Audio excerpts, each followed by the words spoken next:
itu kita ambil kesimpulan itu semacam induksi. Nah, ini kalau ada gambar di sebelah kiri ada gambar buku itu, itu buku The Logic of Scientific Discovery. Ini berarti teksnya ini kami ambil nih dari slide-nya Pak Dimitri ya, yang ini berarti kami ambil dari buku itu langsung ya, verbatim gitu ya. Teksnya memang seperti ini. Empirical science itu yang umum diterima itu ya induktif ya. Jadi nggak mungkin nggak induktif karena ini kan fakta empiris di alam gitu ya. Kita melakukan percobaan terbatas, kita harus menyimpulkan kebenaran umum ya pasti induktif. Ya. Kira-kira gitu, itu yang umum diterima. It is usual to call an inference inductive ya. Yang tadi udah kita bahas. Jadi mulai dari hal yang singular kemudian menuju ke universal. Nanti hasilnya adalah hukum Newton, ya ada hukum ada teori kuantum, ya ada hukum kestabilan Lyapunov, ya kestabilan Lyapunov itu sebenarnya logik ya di awalnya. Tapi ketika kita bilang kestabilan Lyapunov untuk objek kontrol, misalnya kontrol udah plane-nya real gitu ya, itu nanti menjadi empiris ya. Nah, ini ada masalah gitu ya, menurut para filosof. Permasalahan metode induksi. Nah, nanti setelah permasalahan kita diskusi. Dapatkah percobaan berulang menghasilkan kesimpulan umum? Pertanyaannya gitu ya. Ini contoh saja Pak Ibu ya di sini. Seorang saintis melakukan percobaan dengan memanaskan air dan menemukan fakta bahwa air mendidih pada suhu 100 derajat Celcius gitu ya. Kemudian dia coba berulang-ulang, dia nggak yakin nih.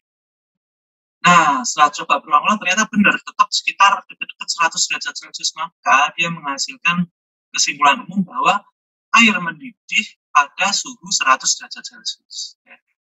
Pertanyaannya, apakah kesimpulan tersebut benar?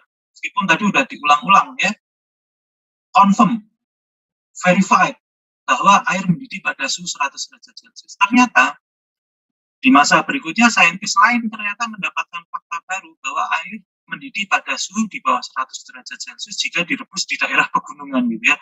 Bisa 80 derajat Celcius juga udah mendidih. Jadi gimana nih? Ternyata metode induksi itu mungkin menghasilkan kesimpulan yang di kemudian hari terbukti salah. Maksudnya ternyata itu fakta partikular yang kita jadikan objek pengujian itu, yang kita jadikan sebagai sumber penyimpulan itu, bisa jadi nggak lengkap. Gitu. Ternyata ada fakta lain yang menyebabkan kesimpulan kita jadinya salah. Nah, sebentar. Udah kita lanjut dikit lah ya. Itu David Hume. Nah, David Hume ini terkenal sebagai filosof yang dia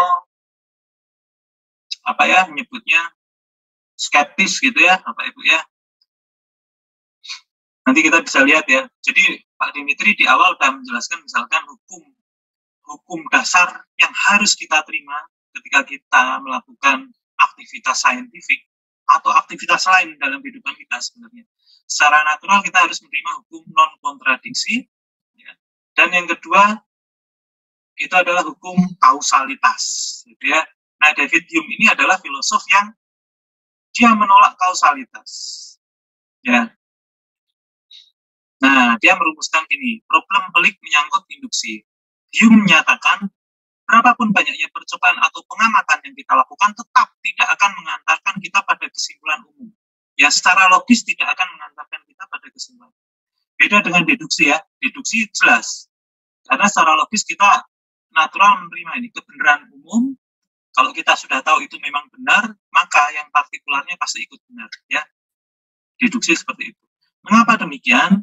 Ya, tadi induksi kenapa nggak bisa mengantarkan kita pada kesimpulan umum? Karena konfirmasi oleh sejumlah percobaan yang terbatas tidak akan secara logis memastikan kebenaran pernyataan umum yang tanpa batasan, gitu ya. Gimana ini? Kemudian permasalahan metode induksi, dengan kata lain metode induksi secara logis tidak sahih. Ya.